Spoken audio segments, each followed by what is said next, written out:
আসসালামু আলাইকুম রহমতুল্লাহ। আমি বর্তমানে সাবস্টেশনে আছি। তো সাবস্টেশনের বিভিন্ন অংশের মধ্যে যেমন HT switchgear, LT switchgear, transformer, ATS panel, PFI panel, তো এগুলোর মধ্যে আমি আজকে পিএফআই প্লান্ট নিয়ে আলোচনা করব ইনশাআল্লাহ।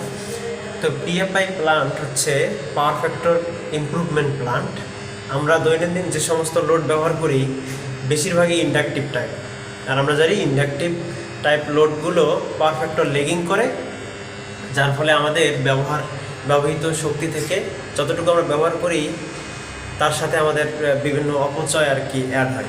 যেমন ধরেন আমরা 1000 ওয়াট ব্যবহার করতেছি, এই পাওয়ার ফ্যাক্টর লেগিং হওয়ার কারণে আমাদের 1500 ওয়াট ব্যয়, মানে 1500 ওয়াট মোট ব্যয় হচ্ছে। তার মানে কি আমাদের 500 ওয়াট অপচয় হচ্ছে। তো এই অপচয়টা প্রতিরোধ করার জন্যই পাওয়ার ফ্যাক্টর ইমপ্রুভ করা হয়। আর এই পাওয়ার ফ্যাক্টর ইমপ্রুভমেন্ট করার জন্যে ক্যাপাসিটর পদ্ধতিতে করা যায়, এছাড়া আরও পদ্ধতি রয়েছে। আমি শুধু এই ক্যাপাসিটর পদ্ধতি নিয়ে একটু আলোচনা করব। তো একটা ইন্ডাস্ট্রিতে এই পিএফআই প্লান্ট খুবই গুরুত্বপূর্ণ এই অপচয় প্রতিরোধ করার জন্য। আর যদি কেউ অপচয় রোধ না করে, অর্থাৎ পাওয়ার ফ্যাক্টর ইমপ্রুভমেন্ট না করে, সেক্ষেত্রে তাকে বিভিন্ন ডিস্ট্রিবিউশন কোম্পানির কাছে জরিমানাও দিতে হয়। এটা অফিসিয়ালি একটা বিষয় থাকে। তো আসেন আজকে আমরা পিএফআই প্লান্ট নিয়ে আলোচনা করব। এটা হচ্ছে পাওয়ার ফ্যাক্টর ইমপ্রুভমেন্ট প্লান্ট, অর্থাৎ পিএফআই প্লান্ট। এখানে দেখতে পাচ্ছেন একটা পাওয়ার ফ্যাক্টর রেগুলেটর দেয়া আছে।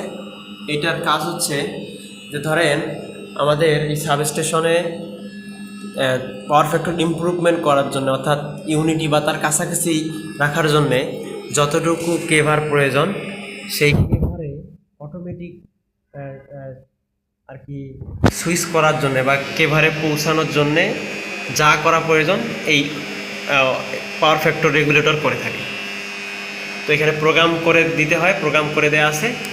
এ করে কি যে ধরেন আমার এখন 25, আমাদের এখানে আছে 25 আর 10 হচ্ছে কত 35।